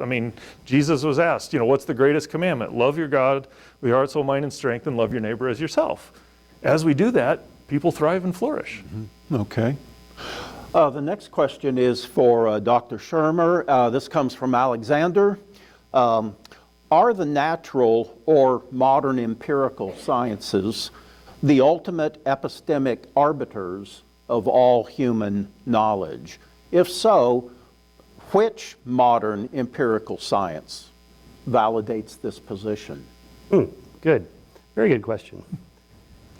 It's not just the word science. I would say all of philosophy and science, anything that employs reason, rationality, and empiricism, all the tools we have to get at the truth is all we have. That's all any of us have available to us. It's not perfect, but it's the best system we have. And it's taken centuries to develop, and it's made remarkable progress because it works. To ask, can you use science, I think that's what's behind this, can you use science to prove science? This is what Thomas Nagel calls one thought too many in that book you quoted. This is like saying, can you use rationality to prove rationality? It's not a thing. It's just a tool. You just use it. If it works, use it. If it doesn't, don't. And so, for example, I wouldn't say when we're studying morality, what should we do? What's right and wrong? We didn't get into that, but well, you're not going to go to the ichthyologist to figure this out. The geologist isn't going to be the person I consult. I'm going to go to the philosophers that study ethics and the psychologists that study moral behavior and so on, and see what we can learn from all the different sciences that touch on moral questions, something like that. So I would say it's just a body of knowledge and different fields, and we just try to see if we get a convergence of evidence toward some kind of conclusion that we can say is provisionally true in that Bayesian way. Could be wrong, but for now, this is what we think, is the right thing to do. Something like that. There's this accusation, scientism. You're claiming science explains everything. You're like love. Love doesn't need science. Well, you know what you call love without evidence? Stalking. Come on, that's funny. Stalking. Okay. Anyway, it's not my joke. It's Tim Minchin's joke. It's a funny line. But even that, right. You don't want to be stalked. If you're giving off evidence, then, okay, forget it. So yeah, let's just use the tools we have.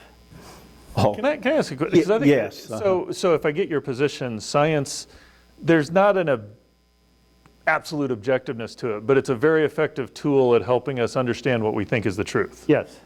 Okay. So we can make a distinction between objective truths, like, there's 212 people here today. Well, we can find out the answer. We just count them up. Mm-hmm. Right? And then there's subjective truths. Like I think dark chocolate is better than milk chocolate. Now, I happen to think that's an objective truth. It's really true, but people disagree with me. That's internal. That's just a subjective preference, right? Then there's like in between that, So like the example I use is meditation works for me. Well, it doesn't work for me, but people say that. That's an internal subjective statement about what's true for them. But what people that are into meditation, what they're arguing these days is it really works. It'll work for all of you if you do 20 minutes a day, 6 days a week, at this time, and you do this and that, it'll reduce your stress levels by 20%, whatever. That's so how do you go from internal subjective to external truths, and that's how you do it. So science is involved in those kinds of questions, just trying to figure out what the cause is by changing the variables to see what the effects are. And that's... So if I could, I found your point about universal human truths, or I'll let you field that, but one of the questions I have is like, if science is the arbiter of what is, and kind of the final arbiter, the only arbiter, there's a lot of history that says, kind of the strongest rule. And it's like, kind of how do you get out of utilitarianism? The Marvel where we'll kill off these people because everybody else will be better. I thought you had an intriguing thing, so it's kind of an opportunity for you to articulate that a little. I see where you're going. Yeah. Well, obviously, when I use the word provisional, I mean it's temporary for now. This is what we think. It could change. Like I said, the Big Bang, maybe this is wrong. Probably not, but who knows? So things that are culturally bound and pushed in a certain direction. Eugenics is the example of this. Everybody was into a century ago. By the way, this was a liberal, left-wing cause, eugenics. We're going to breed the bad people out of our population. And at the Nuremberg trials, the Nazis cited the state of California and the state of Virginia and their laws about sterilizing feeble-minded people in America. And we did. Tens of thousands of American citizens protected by the U.S. Constitution were sterilized without their consent. That happened here. Yeah, all right, so is this science-based? Well, no, I'd say this is political and ideological, not science. Science is the tool that they use to implement their political regime. I mean, the Nazi regime was it was mechanical in its murder, in part, but its ideology was blood and soil, 19th century romanticism, anti-Enlightenment values. It was the group over the individual. Enlightenment values are the individuals the primary target of our moral concern. Can the individuals suffer? The individuals vote, not groups, and so on. But you have implied at times that natural moral law is tantamount to being an absolute. As close as we can get, yes. Okay, so here's the reason I go down this road a bit, because I'm not a relativist, and I don't want it to be, again, a light switch. There's either objective moral truths, and it's God outside the whole system that validates that, which is already a flawed argument anyway, because Plato debunked this 2,500 years ago. Is God embracing or telling us what the moral values, correct, right, and wrong are because they really are that way? Or does it just depend on what he says? Because if they really are that way, why not just give us the reasons for why these are right and wrong and just skip the middleman? What do we need that for? And that's what we've been doing ever since. So, but the opposite of that, then anything goes. No, not anything goes. It's not moral relativism. Some things are really wrong. Some cultures are really better than other cultures. Really, objectively, measurably better and worse. Absolutely. I don't know how politically you want to get, but I could give examples. All right. So if I could, I just, you implied that Plato debunked the idea that God's moral. I would say there's a good response to that it's not that God is aligning himself with some external standard, which would be one option, or God is just arbitrarily choosing what they are. But as Christians, as I understood it, it's like they're arguing that these flow out of God's character. So God's character is the definition of what those are. So it's not arbitrary, but God's not aligning himself with theirs. So there's it's not that Plato has debunked that. Plato raised an objection that I think has been answered, but that's probably a little more technical than we want to talk about here. So this next question is for either of you. Perhaps Dr. Zwering first. This comes from Walker, who's a student here. Walker, would you like? Okay. And his question is, many atheists claim amphibious animals like the lungfish are evidence of the evolutionary process. How do you explain these creatures' existence from a creationist point of view? So, great idea to ask an astrophysicist about biology, but I have the benefit of working with a biochemist, so I have thought about these sorts of things. And the basic answer I would have is that the way creatures are constructed, there are body plans, and those body plans have things the way they are. And so God is often creating things with the body plans. And so the idea that there are places or creatures that can live in certain environments, the question is, are they transitional forms, or are they creatures that were adapted to their environment? And I would argue that there are creatures that were well adapted to their environment, not transitional forms. And so it's a question that's hard. I think it's hard to get exact data because that all requires timing and everything. Sorry, I'm not saying that well.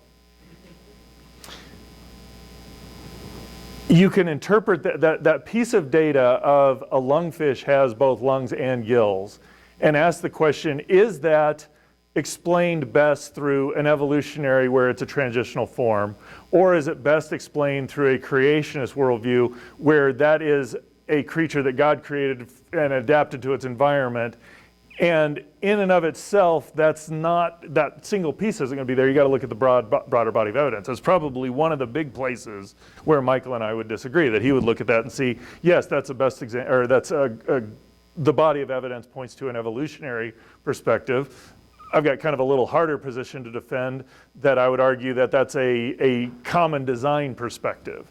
But you're now kind of getting to the limit of my biological knowledge to address your question. But that's kind of, to me, the central part of that question is, does that piece, it's not an arbiter between the two, but can you explain it well in either, and which one has the best set of evidence for it? So, I mean, part of this is just this idea of a transitional fossil or organism. It implies some hindsight. You're looking back. You know, you could say, well, maybe we today are a transitional species between Homo sapiens and AI blending with the brain, like Elon wants to do with his Neuralink company, you know, something like that. But that's only after the fact. You go, oh, I see, they were on their way to. You know, but the problem is in evolutionary theory, nobody's on their way to becoming anything.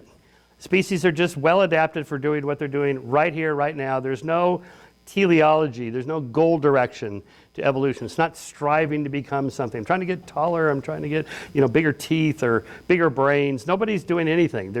Most organisms do just fine with tiny little brains. There's nothing special about intelligence. We think it is because, you know, we're us, we're cool. But, you know, most organisms that have tiny little brains, they do just fine. You know, so, and the other thing about the creationist thing, I'll give you an example when I used to debate these guys. So they'd say, okay, here's a fossil, and here's a fossil. You know, show me just one transitional fossil in between there. And I would give an example, you know, and go, like here's one transitional fossil.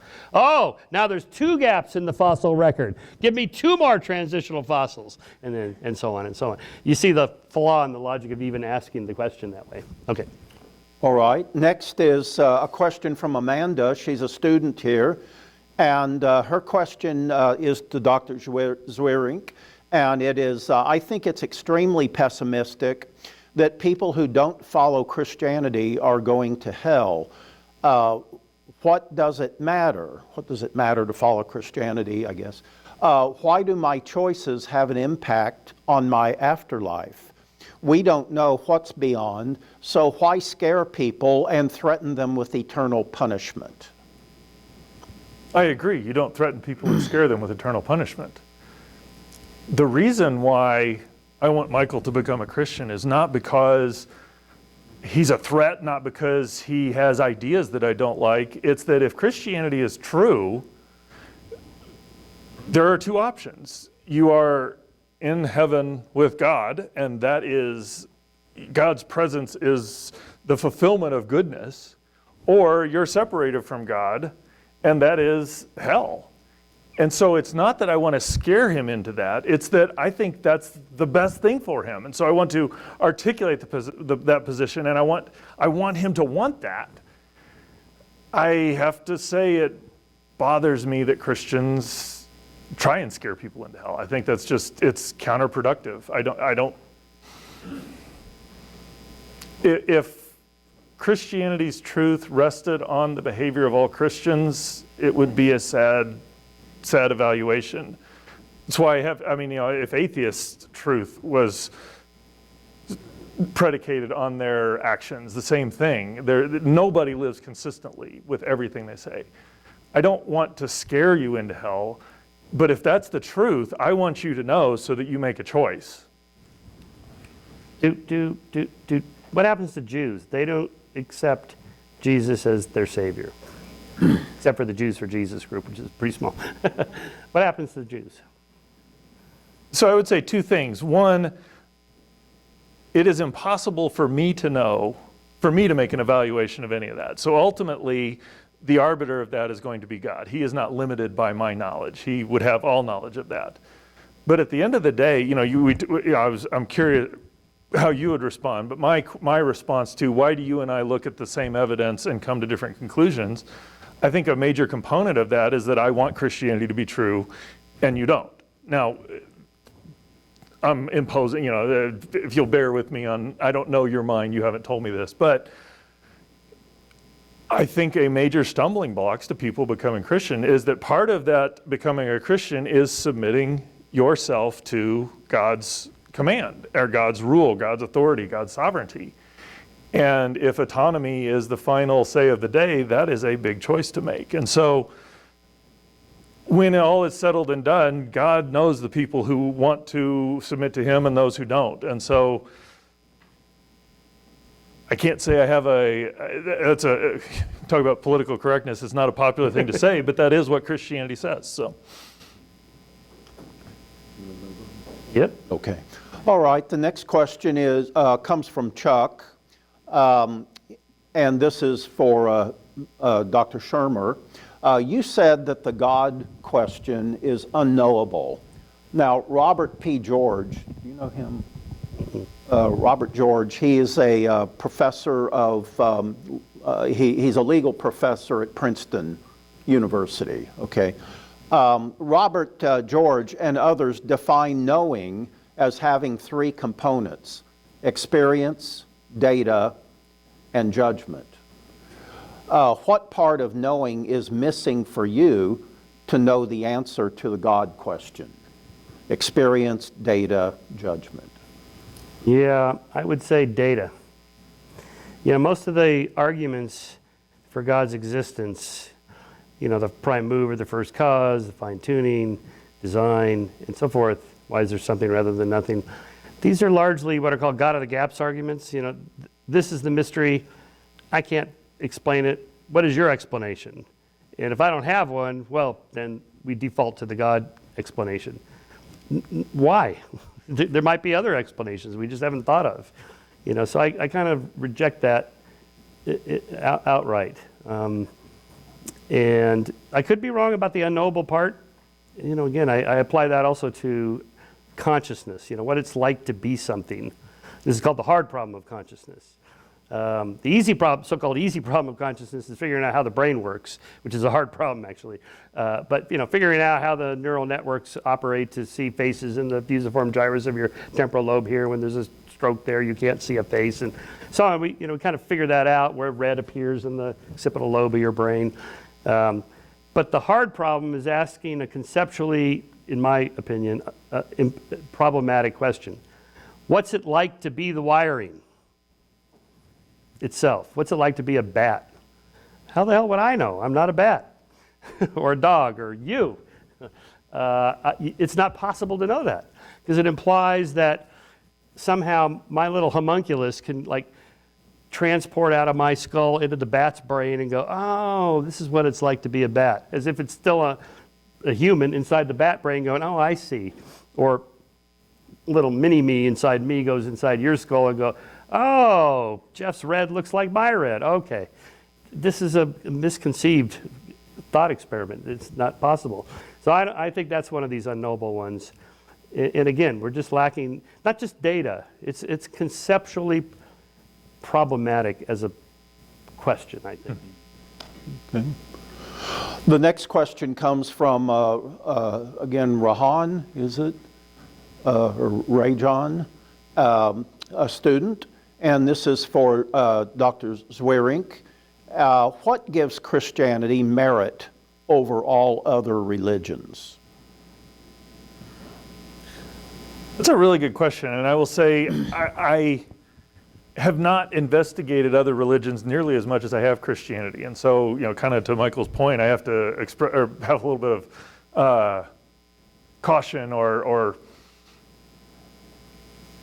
reserve about making a statement. But as I have investigated Christianity, there's a lot of places where what Christianity says and how the world works aligns. To the extent I've investigated other religions, they get part of that correct, but they just don't as much. And I think there's a fair part of me that argues one of the biggest pieces that particularly is relevant to me is I love understanding how this world works. And if you ask the question, what kind of world needs to be true? What are the philosophical underpinnings of science? Christianity provides, to my study so far, Christianity is the only worldview that provides the underpinnings, the philosophical underpinnings that science needs to work. So it doesn't mean you have to think Christianity is true to be a scientist, but it does mean when you're doing science, you're acting like the Christian description of the world is correct. And so I think that's a place that says Christianity is something definitely worth considering as to where it's true. And I can't say I've gone out and investigated all the other religions, but I do know Christianity provides a really good set of explanations for how the world works. This, again, is a multi-part question. It comes from Alexander, who's not a student here. This is directed to you.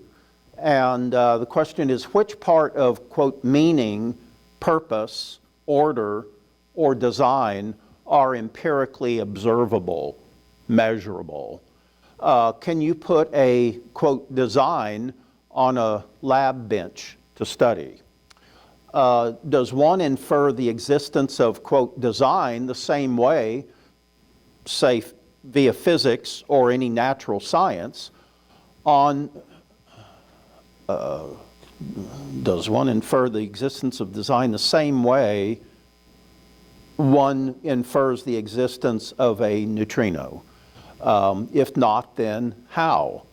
The Bible?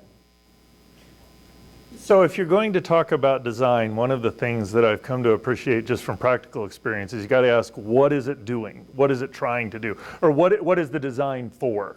So just, I don't think there's a generic design you can measure. I think, I've done enough work around my house, getting in the wiring, and it's like, why is this here? This doesn't make any sense. This is poorly designed, only to find out later it was doing something I wasn't aware of, and it's like, that does that well. And then you ask the question, okay, not only does it do it well, but are there other ways? So is this just kind of run-of-the-mill, what I would expect to be there, or is it unusual? And when you start asking those questions, among the things that life requires is you got to have some element like carbon. Carbon is not a run-of-the-mill element. Its ability for chemical reactivity is incredibly unusual to all other elements of the periodic table. You've got to have some sort of solvent like water. Water, again, is not some sort of normal molecule. It is incredible in its capacity to absorb things, heat capacity, all sorts of characteristics about it that make it remarkable and unusual.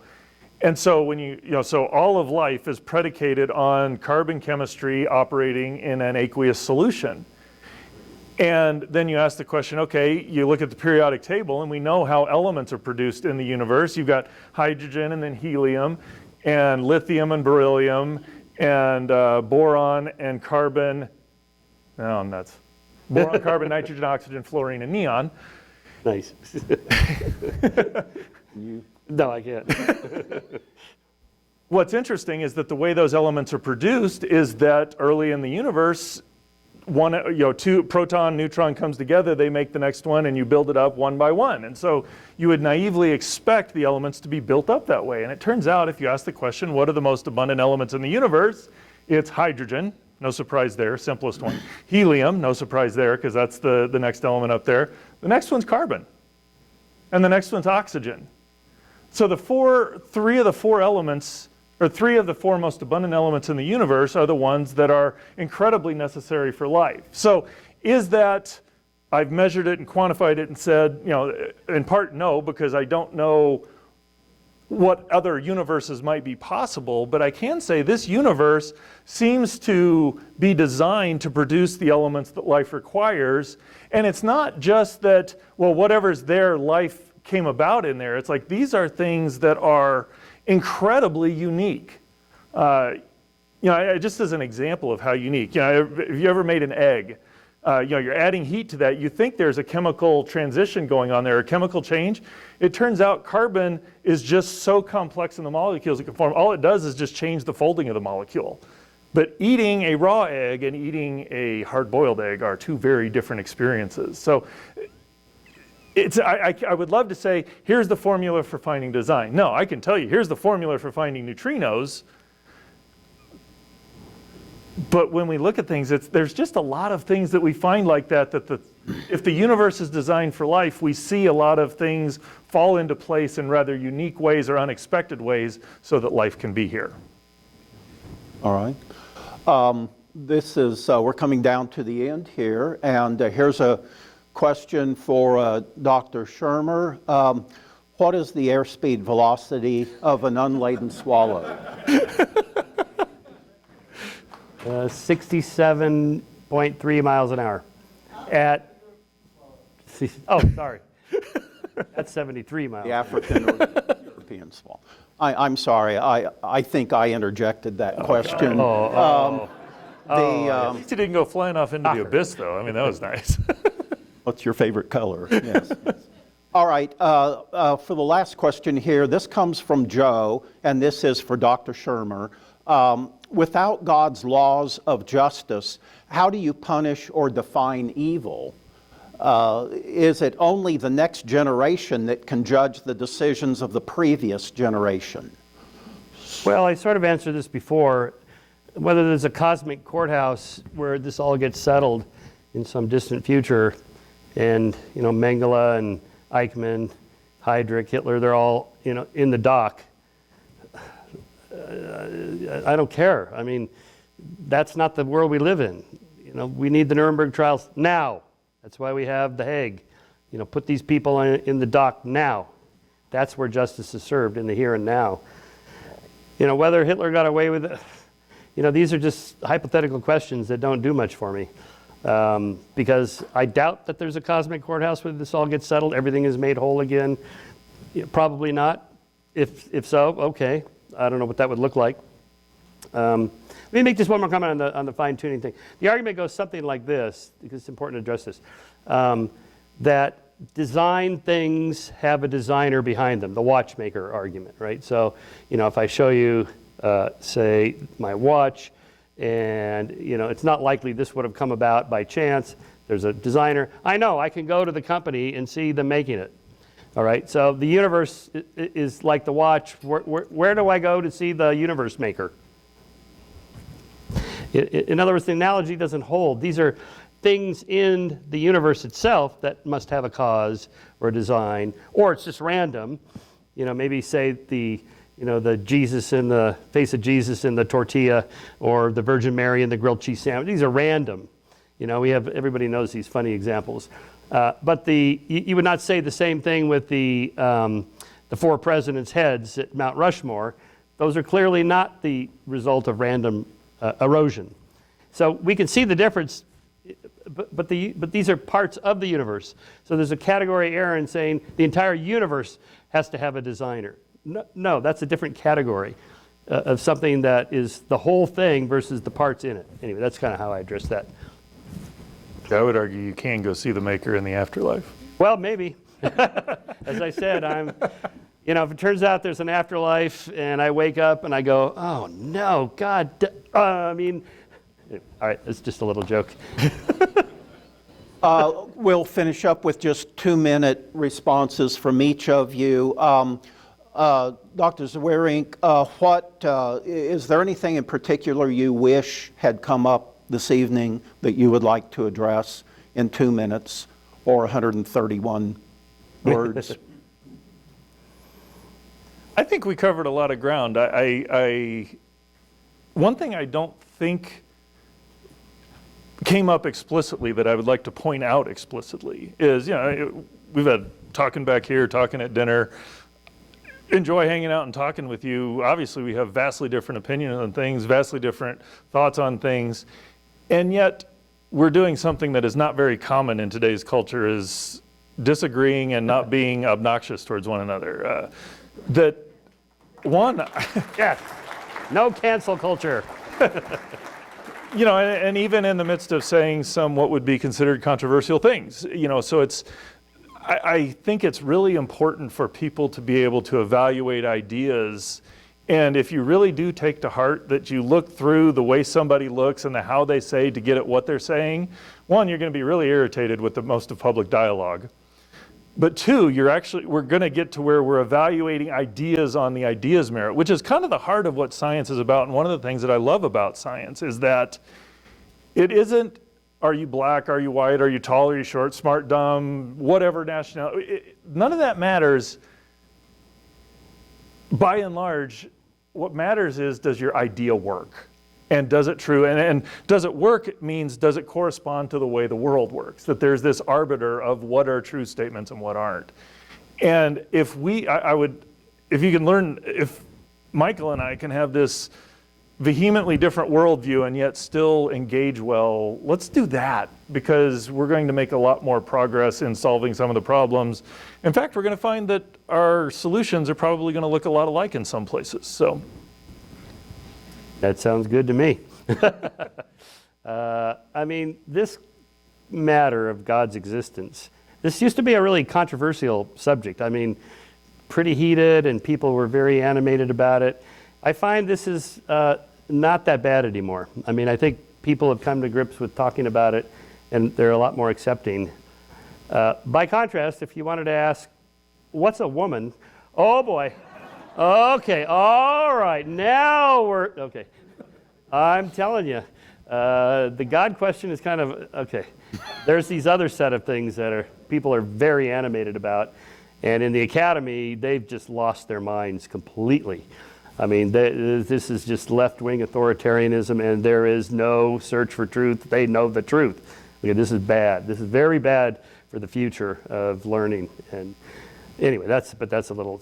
I guess I would just say, add to this, that we have made a lot of progress over the centuries, and just who knows in 500 years from now what we will then think is, look back at us and go, oh my God, look what those people in the 21st century, can you believe it? Like we look back at the witch crazes, and they were burning women at the stake to save their souls because of the fire, what?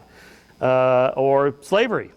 If you read the arguments in support of slavery before, say, 1860, they pretty much everybody just accepted it. All Christians, almost everybody. Just a handful of people were willing to stand up against it. And now nobody tries to justify it. It's illegal in every country in the world. So, we make real progress, not as rapidly as we'd like, but it happens just incrementally enough. My thing is don't aim for utopia, because there's no such place. It's literally what the word means, no place. Protopia. Just try to make tomorrow a little bit better than today, just slightly. Just do one little thing. There's this story in this book I was reading about this guy who committed suicide by jumping off the Golden State Bridge in San Francisco. They've now put these nets up because it's a pretty common thing. And he left a suicide note, and he said in his suicide note, I'm going to walk across the bridge today. If anybody smiles at me, I won't jump. So just smile. Just do something nice. Just a little thing. Maybe it doesn't matter, but maybe it does. You have no idea, so do it. That's my... Okay. Good, thank you. And Nathaniel? Yes, please.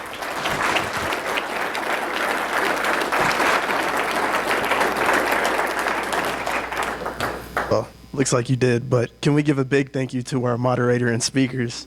Hey, the moderator. Good job. Great. really was good, yeah. And Ratio Christie would also like to thank all of you for coming here today and give a special thank you to our sponsoring organizations. And if you haven't signed in, could you please scan this and record your attendance? And that's about all we have for you today. If you'd like to stick around and socialize, you're welcome to. Now, that's all.